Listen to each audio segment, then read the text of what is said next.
Thank you. Well, let's hope it's over. We're waiting for the State Board of Elections to certify, hopefully Monday, and then I can be seated in the House. Of course, we'll see if that Nancy Pelosi allows me to be seated. I'm not sure where that goes. Of course, Mr. Brindisi, my opponent, has the right to appeal, which we expect he fully will. Obviously, we're concerned about the same issue that my soon-to-be colleague, Marionette Miller-Meeks in Iowa's 2nd District, is that the House administration may intervene to try to unseat us, even though we are the certified winner. So, but it's been a very long process, and we're really grateful it's over.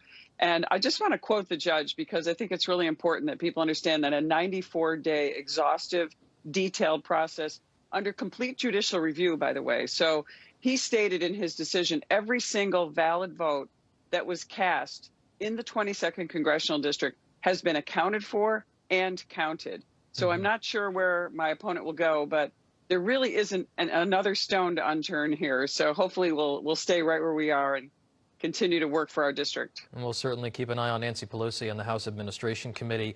Claudia, you've been through a saga, all right? You know, dead voters, ineligible voters, found ballots. What should Americans learn from this experience that you've been through?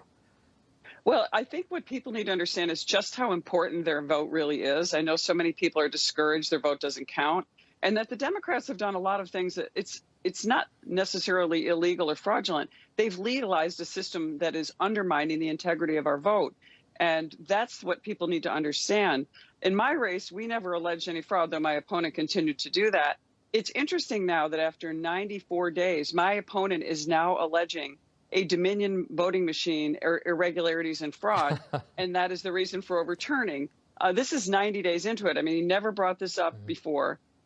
So there are a lot of issues that we need to do, but one of the most important issues is voter ID. We have to have a valid voter ID system. We have to make sure that all the functions in maintaining the integrity of voting is with the Board of Elections, who are tasked to do this. This government agency should be specialized.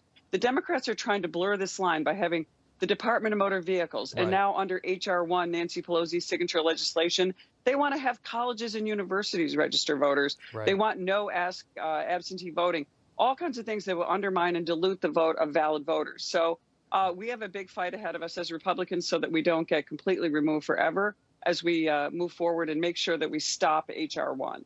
And what's going to be your #1 priority when you head back to Washington?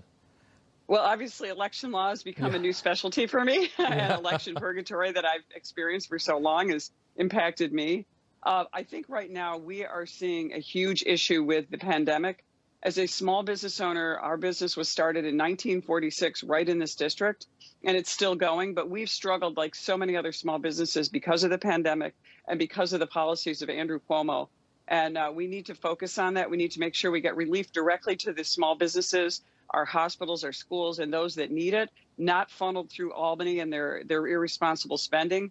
So we have a lot to do and a lot to bring together. I know there are Democrats who want to work with us, and that's not getting said right now. But I've even heard from some of my former Democratic colleagues when I served in the 115th. And so hopefully we'll sign our commitment to civility that my class signed, and get back to work and really try to bring some sanity and some freedom back to this